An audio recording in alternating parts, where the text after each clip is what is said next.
ಸ್ನೇಹಿತರೆ, ಚರಿತ್ರೆ ಮತ್ತೊಂದು ವಿಡಿಯೋಗೆ ನಿಮಗೆಲ್ಲ ಪ್ರೀತಿಯ ಸ್ವಾಗತ. ಕೆಲವೊಮ್ಮೆ ನಮ್ಮವರೇ ನಮಗೆ ಶತ್ರುಗಳಾಗುತ್ತಾರೆ ಅನ್ನುವ ಮಾತಿದೆ. ನಿಮ್ಮಲ್ಲಿ ತುಂಬಾ ಜನಕ್ಕೆ ಈ ಅನುಭವ ಕೂಡ ಆಗಿರಬಹುದು. ಇದೀಗ ನಮ್ಮ ದೇಶದ ವಿಚಾರದಲ್ಲಿ ಕೂಡ ಹಾಗೆ ಆಗಿದೆ. ಅಮೆರಿಕ ಹಾಗೂ ಭಾರತದ ನಡುವಿನ ವ್ಯಾಪಾರ ಒಪ್ಪಂದಕ್ಕೆ ಭಾರತದ ಅಳಿಯನೇ ವಿಲನ್ ಆಗಿದ್ದಾನೆ. ಯಾವ ಉಪಾಧ್ಯಕ್ಷನನ್ನ ಭಾರತದ ಅಳಿಯ ಅಂತ ಹೆಮ್ಮೆಯಿಂದ ಹೇಳಿಕೊಳ್ಳುತ್ತಿದ್ದೇವೋ ಆತನೇ ಭಾರತ ಹಾಗೂ ಅಮೆರಿಕದ ನಡುವಿನ ಸಂಬಂಧಕ್ಕೆ ಹುಳಿ ಹಿಂಡಿದ್ದಾನೆ ಅನ್ನುವ ಮಾಹಿತಿ ಈಗ ಬಹಿರಂಗವಾಗಿದೆ. ಈ ಕುರಿತಂತೆ ಆಡಿಯೋವೊಂದು ಲೀಕ್ ಆಗಿದ್ದು, ಈ ಆಡಿಯೋ ಅಮೆರಿಕವನ್ನ ಜಗತ್ತಿನ ಮುಂದೆ ಬೆತ್ತಲು ಮಾಡಿದೆ. ಇನ್ನು ಈ ಆಡಿಯೋದಲ್ಲಿ ಅಮೆರಿಕ ಅಧ್ಯಕ್ಷ ಟ್ರಂಪ್ ಅಸಲಿ ಮುಖ ಕೂಡ ಬಯಲಾಗಿದೆ.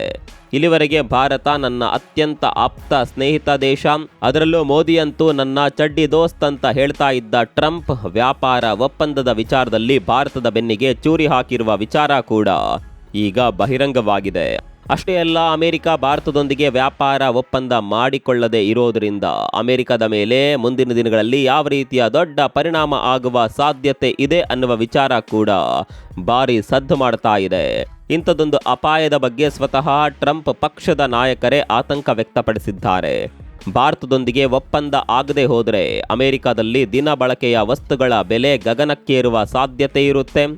ವಸ್ತುಗಳ ಬೆಲೆ ಗಗನಕ್ಕೇರಿ ಬಿಟ್ರೆ ಜನ ನಮ್ಮ ವಿರುದ್ಧ ಖಂಡಿತವಾಗಿಯೂ ತಿರುಗಿ ಬೀಳ್ತಾರೆ ಅಂತ ರಿಪಬ್ಲಿಕನ್ ಪಕ್ಷದ ನಾಯಕರೇ ಆತಂಕ ಹೊರಹಾಕಿದ್ದಾರೆ. ಒಂದು ಕಡೆಯಲ್ಲಿ ಈ ರೀತಿಯ ಬೆಳವಣಿಗೆಗಳು ನಡೆದರೆ, ಮತ್ತೊಂದು ಕಡೆಯಲ್ಲಿ ಯುರೋಪಿಯನ್ ಯೂನಿಯನ್ ಭಾರತದೊಂದಿಗೆ ಐತಿಹಾಸಿಕ ಒಪ್ಪಂದ ಮಾಡಿಕೊಂಡಿದೆ. ಈ ಹಿಂದೆಯೇ ಹೇಳಿದಂತೆ ಈ ಒಪ್ಪಂದವನ್ನ Europe mother of all deal ಅಂತ ಬಣ್ಣಿಸಿದೆ. ಅಷ್ಟಕ್ಕೂ ಭಾರತದ ಅಳಿಯನೇ ನಮ್ಮ ದೇಶಕ್ಕೆ ಮುಳುವಾಗಿದ್ದು ಯಾಕೆ? ಅಮೆರಿಕ ಭಾರತದೊಂದಿಗೆ ವ್ಯಾಪಾರ ಒಪ್ಪಂದ ಮಾಡಿಕೊಳ್ಳದೆ ಇರೋದಕ್ಕೆ ಯಾರೆಲ್ಲ ಕಾರಣ? ಅಮೆರಿಕ ಭಾರತದ ಬೆನ್ನಿಗೆ ಚೂರಿ ಹಾಕಿದ ಅಸಲಿ ಸ್ಟೋರಿಯನ್ನೇ ತೋರಿಸ್ತೀವಿ ನೋಡಿ.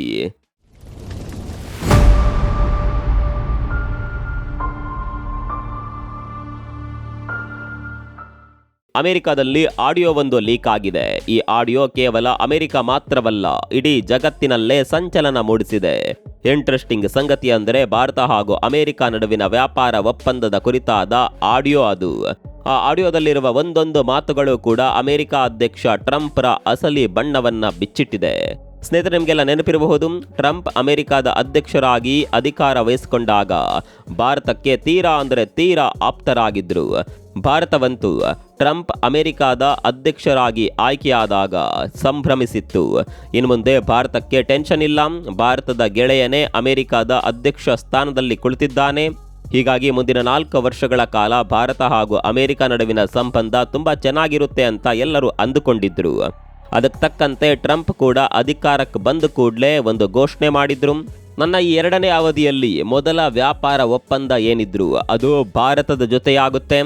ಭಾರತದೊಂದಿಗೆ ನಾನು ವ್ಯಾಪಾರ ಒಪ್ಪಂದ ಮಾಡಿಕೊಳ್ಳೋದಕ್ಕೆ ಉತ್ಸುಕನಾಗಿದ್ದೇನೆ ಅಂತ ಟ್ರಂಪ್ ಬಹಿರಂಗವಾಗಿಯೇ ಘೋಷಣೆ ಮಾಡಿದ್ರು.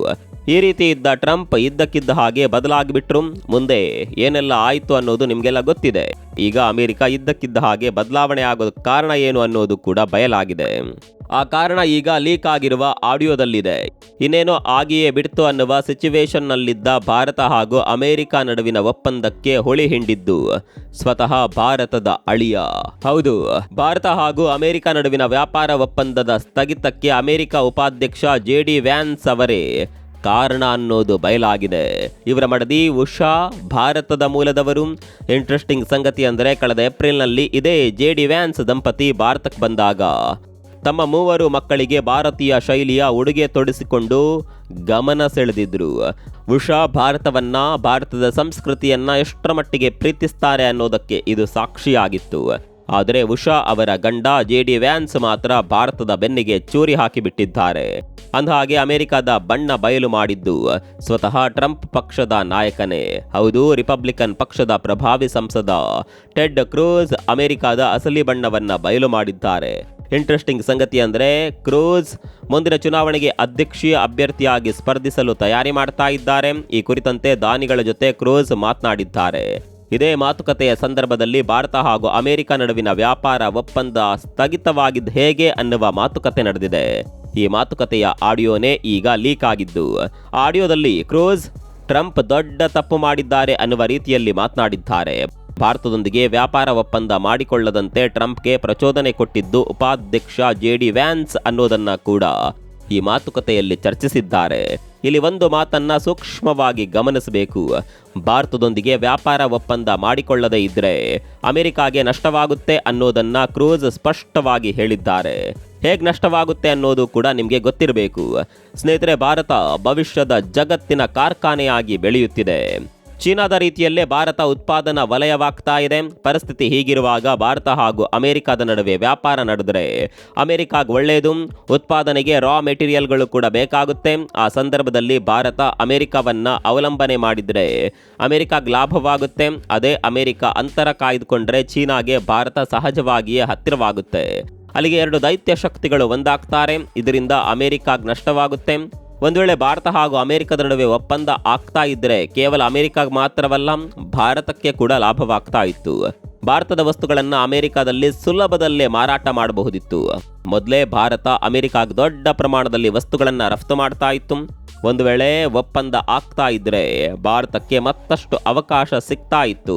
ಆದರೆ ಇದ್ಯಾವುದೂ ಆಗ್ಲೇ ಇಲ್ಲ. ಕಾರಣ ಇಷ್ಟೇ, ಇನ್ನೊಂದು ದೇಶ ನಮ್ಗಿಂತ ಮುಂದೆ ಹೋಗಬಾರದು, ನಾವು ಪಾತಾಳಕ್ಕೆ ಬಿದ್ದರೂ ಸರಿಯೇ, ಇನ್ನೊಂದು ದೇಶ ಬೆಳೆಯಬಾರದು. ಇದೇ ಮನಸ್ಥಿತಿ ಅಮೆರಿಕವನ್ನ ಇವತ್ತು ಹೀಗ್ ಮಾಡಿಬಿಟ್ಟಿದೆ. ಈ ವಿಚಾರದಲ್ಲಿ ಟ್ರಂಪ್ ತಲೆ ಕೆಡಿಸಿದ್ದು ಜೆಡಿ ವ್ಯಾನ್ಸ್ ಹಾಗೂ ಶ್ವೇತಭವನದ ಆರ್ಥಿಕ ಸಲಹೆಗಾರ ಪೀಟರ್ ನವಾರೋ. ಇವರಿಬ್ಬರೇ ಟ್ರಂಪ್ ತಲೆ ಕೆಡಿಸಿ ಭಾರತದ ಜೊತೆಗಿನ ವ್ಯಾಪಾರ ಒಪ್ಪಂದವನ್ನ ರದ್ದುಗೊಳಿಸುವಂತೆ ಮಾಡಿದ್ದು ಅನ್ನೋದು ಕೂಡ ಆಡಿಯೋದಲ್ಲಿ ಸ್ಪಷ್ಟವಾಗಿದೆ. ಇನ್ನು ಟ್ರಂಪ್ ಭಾರತದ ಮೇಲೆ ತೆರಿಗೆ ಹಾಕಿದ್ದ ಸಂದರ್ಭದಲ್ಲಿ ರಿಪಬ್ಲಿಕನ್ ಸಂಸದರು ಈ ನಿರ್ಧಾರವನ್ನ ಪುನರ್ ಪರಿಶೀಲನೆ ಮಾಡಬೇಕು. ನಿಮ್ಮ ಈ ನಿರ್ಧಾರದಿಂದ ನಮ್ಮ ಪಕ್ಷಕ್ಕೆ ಹಾಗೂ ನಮ್ಮ ದೇಶಕ್ಕೆ ಮುಂದಿನ ದಿನಗಳಲ್ಲಿ ತೊಂದರೆಯಾಗಲಿದೆ ಅಂತ ಹೇಳಿದ್ರಂತೆ. ಟ್ರಂಪ್ಗೆ ಈ ಕುರಿತಂತೆ ಕರೆ ಮಾಡಿ ಮಾತನಾಡಿದಾಗ ಟ್ರಂಪ್ ತಮ್ಮದೇ ಪಕ್ಷದ ನಾಯಕರ ವಿರುದ್ಧ ರೇಗಾಡಿದ್ರಂತೆ. ಈ ಮಾಹಿತಿ ಕೂಡ ಆಡಿಯೋದಲ್ಲಿದೆ. ಇನ್ನು ಟ್ರಂಪ್ ಮಾಡಿರುವ ಈ ಎಡವಟ್ಟು ಮುಂದಿನ ದಿನಗಳಲ್ಲಿ ಅಮೆರಿಕದ ಮೇಲೆ ಯಾವ ರೀತಿಯ ಪರಿಣಾಮ ಬೀರಬಹುದು ಅನ್ನೋದನ್ನ ಕ್ರೂಸ್ ಈ ಆಡಿಯೋದಲ್ಲಿ ಚರ್ಚಿಸಿದ್ದಾರೆ. ನವೆಂಬರ್ನಲ್ಲಿ ಸಂಸತ್ತಿಗೆ ಮಧ್ಯಂತರ ಚುನಾವಣೆಯಾಗುವ ಸಾಧ್ಯತೆ ಇದೆ. ಈ ಸಂದರ್ಭದಲ್ಲಿ ದಿನಬಳಕೆ ವಸ್ತುಗಳ ಬೆಲೆ 20% ಹೆಚ್ಚಳವಾಗುವ ಸಾಧ್ಯತೆ ಇದೆ. ಒಂದ್ ವೇಳೆ ಹೀಗಾದ್ರೆ ನಮ್ಮ ಪಕ್ಷದ ಅಭ್ಯರ್ಥಿಗಳು ಚುನಾವಣೆಯಲ್ಲಿ ಸೋಲನ್ನ ಎದುರಿಸಬೇಕಾಗಬಹುದು.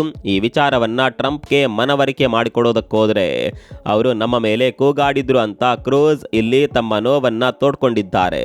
ಹೀಗೆ ಅಮೆರಿಕ ಹಾಗೂ ಭಾರತದ ನಡುವಿನ ವ್ಯಾಪಾರ ಒಪ್ಪಂದಕ್ಕೆ ಕೊಕ್ಕೆ ಬೀಳೋದಕ್ಕೆ ಕಾರಣ ಏನು ಅನ್ನೋದು ಈಗ ಜಗತ್ತಿಗೆ ಗೊತ್ತಾಗಿದೆ.